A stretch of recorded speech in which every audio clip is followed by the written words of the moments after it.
پاکستان حاصل کرنے کے لیے ہم نے بہت قربانی کی ہے، مگر ہمیں پاکستان کو قائم رکھنے کے لیے ابھی اور قربانی کرنا ہوگی۔ مسلمان مصیبت میں گھبرایا نہیں کرتا،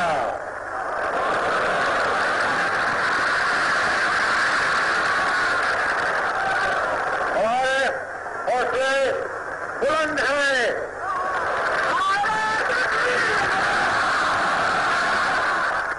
پاک فوج کا ارتقاء دراصل پاکستان کی انتہائی نامساعد حالات میں وجود میں آنے کی لازوال داستان ہے۔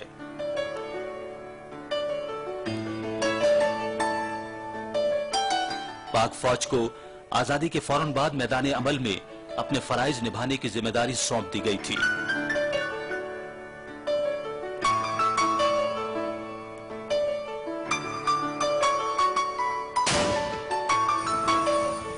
پاک فوج آج جس قوت اور طاقت کا سرچشمہ ہے، اس کی ابتدا خاصی مخدوش حالات میں ہوئی۔ تقسیم ہند کے وقت حکومت برطانیہ نے فوجی اثاثے غیر منصفانہ انداز میں بھارت کے حق میں 64% اور پاکستان کے لیے صرف 36% کے تناسب سے تقسیم کا اعلان کیا۔ رہی صحیح کسر بھارت کی تنگ نظری اور ہٹ درمی نے پوری کی جب پاک فوج کو اپنے حصے کا مختصر جز انتہائی مخدوش حالت میں حاصل ہوا۔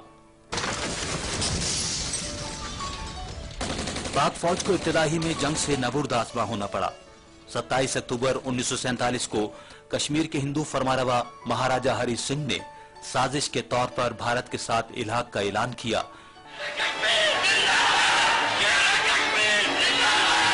لیکن ماؤنٹ بیٹن اور نہرو نے الحاق سے قبل ہی بھارتی فوجیں کشمیر پر ناجائز قبضے کی خاطر سری نگر میں اتار دی۔ پاک فوج نے سیز فائر لائن پر ان کی پیش قدمی روک لی۔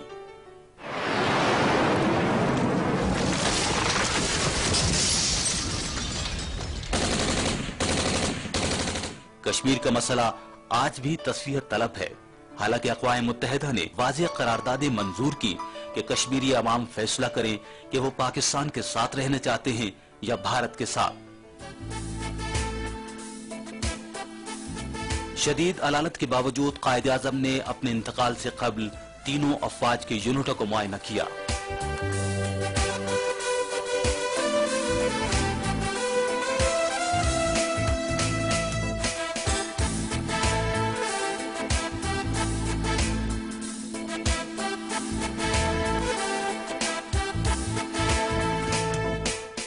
قائد اعظم کی فرمودات پر عمل کرتے ہوئے ابتدائی دشواریوں کے باوجود پاک فوج کے ابتدائی سربراہوں نے دانشمندانہ فیصلے کیے اور فوج کو ترقی کی راہ پر گامزن کر دیا۔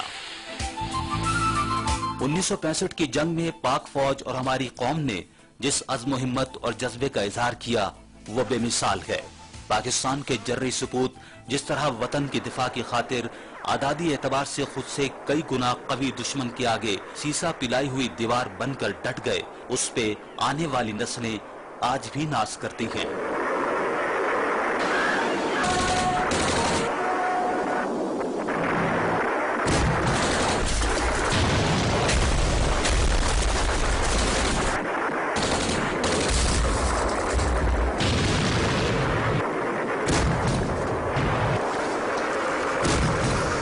जुर्रत और बहादुरी की जो दास्तानें रकम की गईं, उसने कौम के हर फर्द का सर फख्र से बुलंद कर दिया।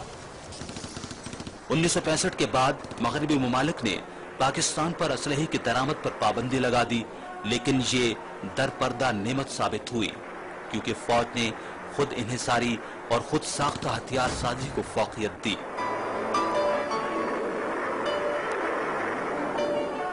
1971 पाक फौज के लिए सबसे कठिन आजमाइश की घड़ी थी, जिसके नतीजे में हमारा मशरकी बाजू हमसे अलहदा हो गया।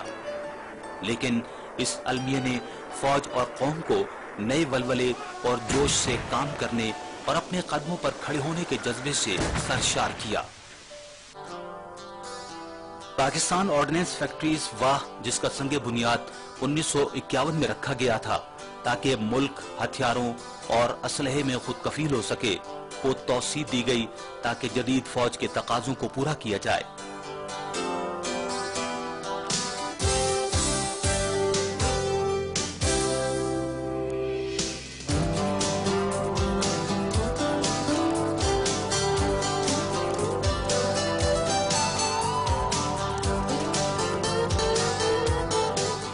हैवी मैकेनिकल कम्प्लेक्स टेक्सला की दाग बेल डाली गई। हैवी इंडस्ट्रीज टेक्सला वतन अजीज के ज़ेरे इस्तेमाल मेन बैटल टैंक्स,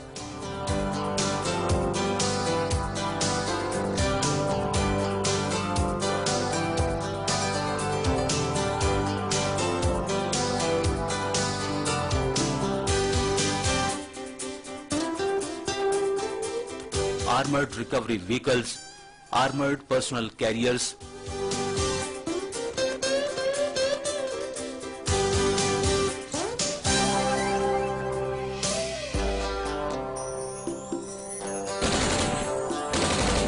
अल खालिद और अल ज़रार टैंक,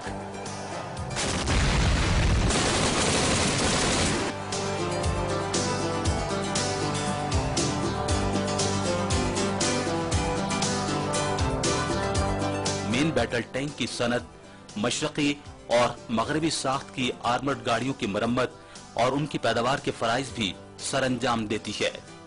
तरक्याती मंसूबों, खुद इन्हिसारी और मुल्क की अस्करी सनत को फरोग देने के सबब पाकिस्तान ने खुद साख्ता मिसाइल, टैंक, बख्तरबंद गाड़ियां, आबदोजें, बहरी जहाज और लड़ाका तैयारों की तैयारी में महारत हासिल कर ली। पाक फौज की कामयाबी इस बात की मजहर है कि पाक फौज को बेहतरीन सामान हर्ब और जदीद दिफाई आलात मुहैया किए गए हैं, जिसने पाक फौज की दिफाई सलाहियत को इस काबिल बना दिया है कि वो हर तरह के खतरात का मुकाबला और मुल्क की सालमियत का मौसर दिफा कर सके।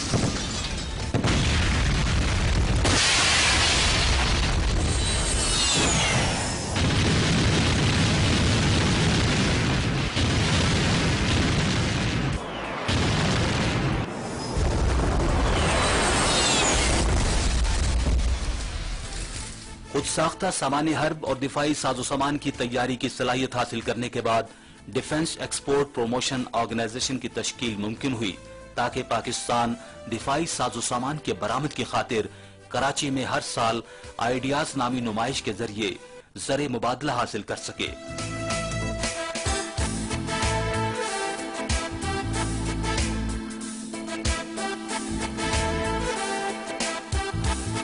पाकिस्तान में अस्करी तरबियत जामे मनसूबाबंदी और फाल निजाम पर मबनी है। पाकिस्तान मिलिट्री एकेडमी काकूल वो गहवारा है जिसके दरोबाम से हजारों कैडेट बेहतरीन अस्करी तरबियत हासिल करके दौरे हाजिर के चैलेंजों को कबूल करने